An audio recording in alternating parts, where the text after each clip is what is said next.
Namaste and welcome to Hindi with Bindu Udayan, where you will be getting English explanation to most of your Hindi lessons.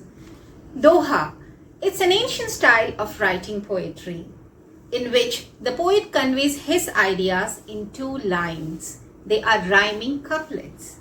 This was popular among the poets of medieval period. Today, in this video, we will learn a few dohe written by Abdur Rahim Khan Khana. Abdur Rahim Khan Khana, popularly known as Rahim, was the court poet of Emperor Akbar. Let's learn Rahim ke dohe from class 7th.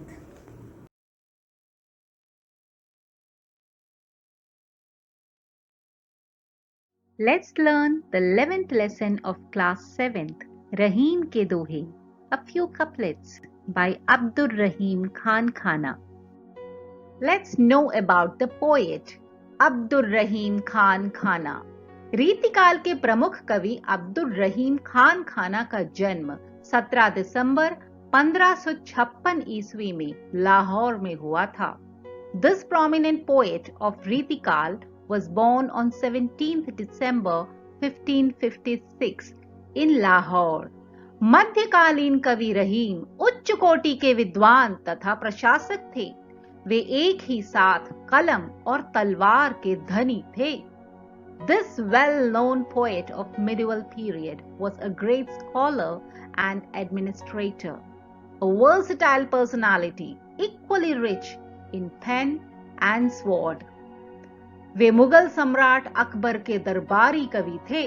वे अकबर के नवरत्नों में से एक थे. He was the court poet of Mughal Emperor Akbar and was one of the 9 important ministers in his court, also known as Navaratnas. इन्हें कई भाषाओं का ज्ञान था. रहीम के दोहे उनकी कीर्ति का आधार हैं. He had a good command over many languages. Rahim is popularly known for his Hindi दोहे couplets. रहीम के दोहे हमें कई तरह की नैतिक शिक्षा और जीवन का गहरा ज्ञान देते हैं. रहीम्स दोहे convey a deep meaning and are filled with values and lessons for life. The first doha of your lesson.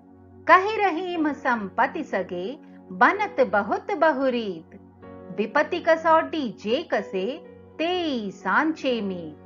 कहि रहीम, रहीम कहते हैं संपत्ति, संपत्ति अर्थात धन दौलत, सगे, सगे अर्थात रिश्तेदार या आपके मित्र, बनत बहुत बहुरीत.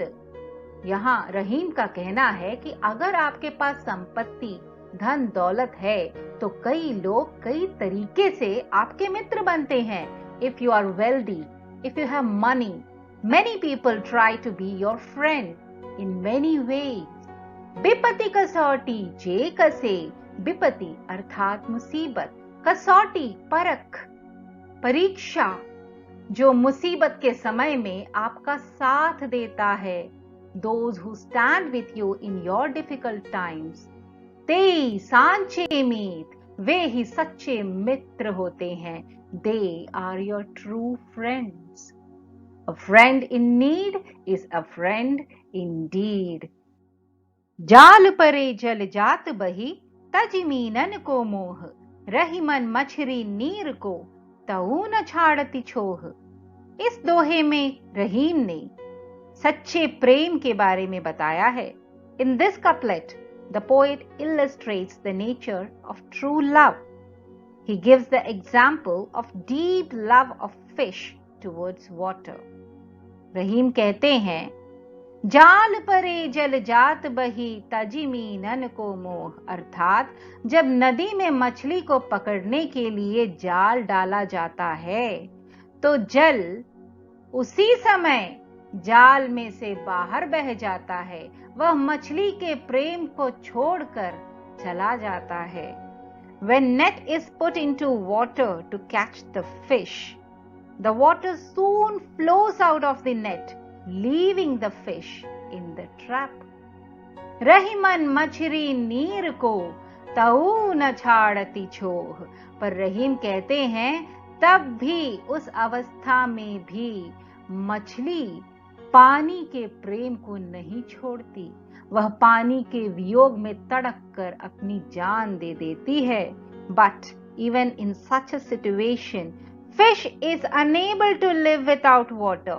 It dies after being separated from water.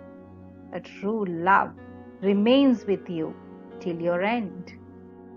तरुवर फल नहीं खात है, सरवर पियत न पान। कही रहीम पर काज हित, संपत्ति सचहि सुजान। इस दोहे में कवि रहीम प्रकृति का उदाहरण देते हुए मानव के जीवन के सही लक्ष्य को बताते हैं। तरुवर अर्थात पेड़, तरुवर फल नहीं खात है। पेड़ कभी अपना फल स्वयं नहीं खाते। The tree never eats its own fruit. सरवर पियत न पान, तालाब या सरोवर अपना पानी खुद नहीं पीता। The lakes never drink their own water. कही रहीम पर काज हित, रहीम का कहना है कि परोपकार के लिए संपत्ति सचहि सुजान। सज्जन भले लोग अपनी संपत्ति, अपने धन दौलत को दूसरों के भले के लिए संचित करते हैं, इकट्ठा करते हैं।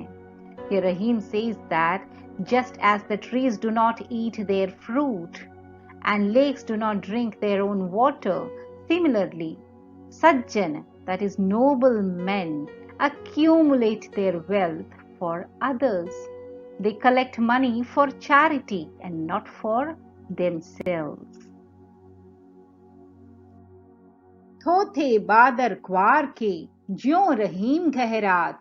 धनी पुरुष निर्धन भये, करे पाछली बात। इस दोहे में कवि रहीम क्वार के बादलों की चर्चा करते हैं। वे कहते हैं, थोथे बादर क्वार के, क्वार मास के बादल थोथे होते हैं, खोखले होते हैं। ज्यों रहीम गहरात, गहरात मतलब घने, गहरे, जो गरजते हैं बरसते नहीं। क्वार मास के बादल घने और गहरे होते हैं, वो गरजते हैं पर बरसते नहीं। धनी पुरुष निर्धन भये, करे पाछली बात। उसी प्रकार धनी पुरुष निर्धन होने के बाद भी पिछली बातें करते रहते हैं, बड़ी बड़ी बातें करते रहते हैं जिनका कोई मूल्य नहीं होता। In this couplet, the poet describes the clouds, the month of Kwar. He says, Thothe Badar Kwar ke. He describes the clouds in the month of Kwar. Kwar is the month of rain that falls between September and October. When the clouds are empty and hollow, they look dark and dense, but they do not give much rain. Rahim says that these empty clouds of Kwar, they thunder without water. It does not rain. In the same way, Dhani Purush Nirdhan Bhai, when rich people become poor, Kare Pachli Baat, they keep boasting about their past, which has no value. धरती की सी रीत है, सीत घाम औ मेह, जैसी परे सो सही रहे, त्यों रहीम यह देह। रहीम यहाँ इस दोहे में मनुष्य के शरीर की सहनशीलता के बारे में बताते हैं। वे कहते हैं, धरती किसी रीत है, धरती का अपना नियम है। रहीम says that earth has a rule. Seet, Gham, Au, Meh. Seet is winter, Gham summer, Meh rainy season. He says that earth gets all these seasons one after the other. धरती पर ये सभी मौसम बदल बदल कर आते हैं, जैसी परे सो सही रहे। धरती पर जो भी आता है, जो भी मौसम आता है, धरती उसे सहती है, उसे झेल लेती है। त्यों रहीम यह देह, ठीक उसी प्रकार हमारे शरीर को भी जीवन के सुख दुख रूपी हर मौसम को सहन कर लेना चाहिए। Rahim says that the way the body can withstand adverse conditions should be like that of the earth. Just as earth tolerates all the climatic conditions like winter, summer, and rain, human body also should be capable enough to tolerate the joys, sorrows, and all the challenges that come in life. Let's revise. पहले दोहे में कवि रहीम ने सच्चे मित्र के बारे में बताया है. In the first दोहा, कवि रहीम he tells us about the true friendship. वे कहते हैं कि जब मनुष्य के पास धन दौलत होती है तब लोग अनेक तरीके निकालकर हमारे अपने बन जाते हैं, परंतु जो लोग मुसीबत में काम आते हैं वे ही सच्चे मित्र होते हैं. रहीम says that if we have wealth, many people come to us. In many ways, they try to be our friends. But the people who stand with us in our difficult times are our true friends. सच्चे मित्र की परख मुसीबत में होती है. A true friend is recognized in our difficult times. दूसरे दोहे में कवि रहीम ने मछली के जल के प्रति प्रेम को दर्शाया है. In the second Doha, Poet Rahim illustrates the nature of true love. He gives the example of fish and water. वे कहते हैं जब जल में जाल डाला जाता है तो जल मछलियों के प्रति अपने मोह को छोड़कर जाल से बहकर निकल जाता है, लेकिन मछलियां जल के प्रति प्रेम को नहीं छोड़ती हैं.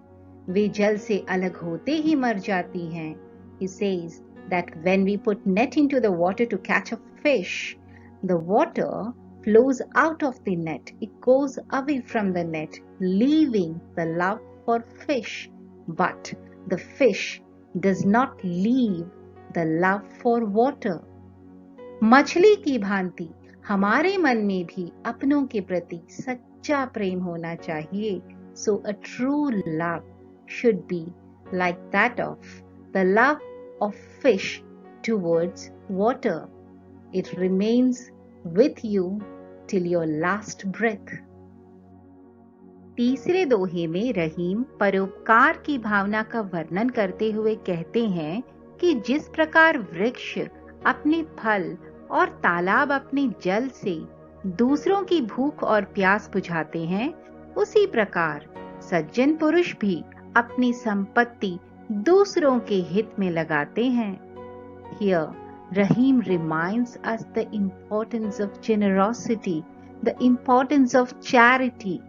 He is giving examples from nature. He says that it is the rule of nature to serve, just as the tree gives off its fruits to others, just as a river serves others with its water. Similarly, noblemen use their money for charity. Having the power to improve the lives of others is a privilege. मनुष्य के मन में परोपकार की भावना होनी चाहिए. Charity is our moral duty. चौथे दोहे में रहीम ने क्वार के महीने में गरजने वाले बादलों की तुलना धनी से निर्धन हुए व्यक्ति से की है. Now, in the fourth doha, we can see how Poet Rahim compares the clouds of the month of Quar, the hollow clouds of the month of Quar, to that of the people who were rich once but are poor now. वे कहते हैं कि जिस प्रकार क्वार के महीने में काले घने बादल खोखले होते हैं, गरजते तो हैं लेकिन बरसते नहीं, उसी प्रकार धनी व्यक्ति गरीब हो जाने पर पिछली बातें करके दूसरों पर अपना प्रभाव डालने का प्रयास तो करते हैं, परंतु उसका कोई लाभ नहीं होता.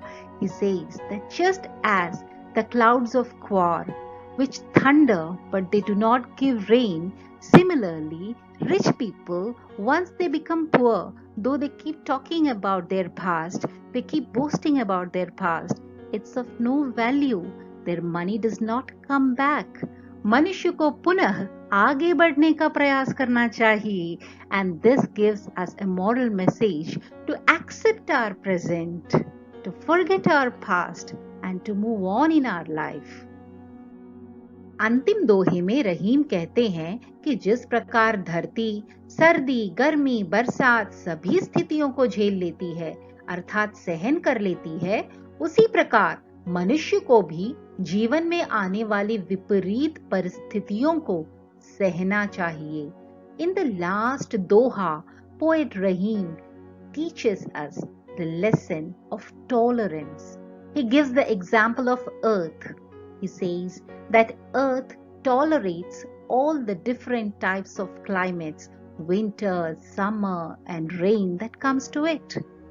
Similarly, as human beings, we must also tolerate all the difficulties and challenges that life brings. मनुष्य में धरती के समान सहन शक्ति होनी चाहिए. Human beings must learn tolerance from earth. Let us revise now. सच्चे मित्र की पहचान कब होती है? When is the true friend identified or recognized? मछली के प्रेम को छोड़कर जाल में से कौन बह जाता है? Who leaves the love for fish and flows out of the net? सज्जन अपना धन किसके लिए इकट्ठा करते हैं? For whom does the nobleman collect their money? क्वार के बादल कैसे होते हैं? What is the nature of the clouds of क्वार? कवि रहीम ने मानव शरीर की तुलना किससे की है? With what has Kavi Rahim compared the human body? So that was Rahim ke dohe. Hope you have understood the explanation. Thanks for watching. Don't forget to like, share and subscribe. See you again in the next video with a new lesson.